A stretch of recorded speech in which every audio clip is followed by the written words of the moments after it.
హైదరాబాద్ మహానగర పాలక సంస్థ విభజన ఖాయమైంది. ఔటర్ రింగ్ రోడ్డు ఆవలి వరకు 2071 చదరపు కిలోమీటర్ల మేర విస్తరించిన గ్రేటర్ హైదరాబాద్ మున్సిపల్ కార్పొరేషన్ ను 3 కార్పొరేషన్లుగా విభజించేందుకు రంగం సిద్ధమైంది. ఇందుకు సంబంధించిన కసరత్తు పూర్తయి ప్రభుత్వం వద్ద నివేదిక సిద్ధంగా ఉంది. దీని ప్రకారం హైదరాబాద్ మున్సిపల్ కార్పొరేషన్ తో పాటు కొత్తగా సైబరాబాద్, మల్కాజ్గిరి కార్పొరేషన్లు ఏర్పాటు కానున్నట్లు సమాచారం. అయితే జనవరి 2న అసెంబ్లీ సమావేశాల్లో దీనిపై స్పష్టత వస్తుందని బల్దియాలోని ఉన్నత స్థాయి వర్గాలు పేర్కొన్నాయి.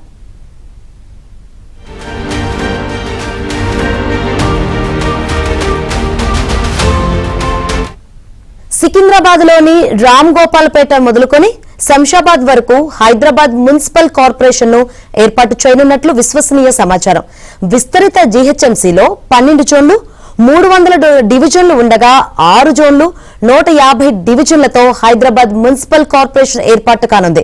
నార్సింగ్ నుంచి షామీర్పేట సమీపంలోని జీనోమ్ వ్యాలీ వరకు సైబరాబాద్ మున్సిపల్ కార్పొరేషన్ కాగా, కేసర్ నుంచి పెద్దాంబర్పేట వరకు మల్కాజ్గిరి కార్పొరేషన్ గా ఏర్పాటు చేయనున్నారు.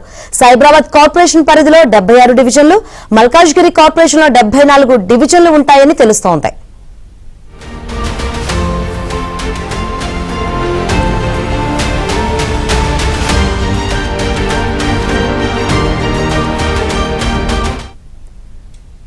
జీహెచ్ఎంసీని 3 స్వతంత్ర కార్పొరేషన్లుగా విభజించాలని నిర్ణయించిన ప్రభుత్వం అందుకు అనుగుణంగా ఇప్పటికే పోలీస్ కమిషనరేట్లను ఏర్పాటు చేసింది.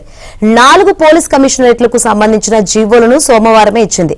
అంతేకాకుండా టౌన్ ప్లానింగ్ విభాగాన్ని కూడా సర్కిల్స్, జోన్స్, డివిజన్స్ గా వర్గీకరించింది. త్వరలోనే వాటర్ వర్క్స్, విద్యుత్, ట్రాఫిక్ తదితర విభాగాలను కూడా 3 కార్పొరేషన్ల ఏర్పాటు ప్రణాళిక పరిధికి తగినట్లు పునర్విభజన చేయాలని నిర్ణయించింది.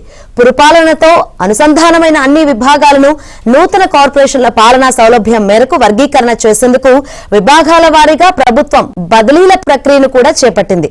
అందులో భాగంగానే మంగళవారం సైబరాబాద్, మల్కాజ్గిరి పరిధిలోని జోన్లకు ప్రభుత్వం అదనపు కమిషనర్లను నియమిస్తూ ఉత్తర్వులిచ్చింది. కోర్ అర్బన్ ప్రాంతంలో ఏర్పాటు చేసిన 4 కమిషనరేట్ అయిన ఫ్యూచర్ సిటీ కమిషనరేట్ నిర్మాణం కోసం 30 ఎకరాల స్థలం కేటాయించాలని ప్రభుత్వం నిర్ణయించింది.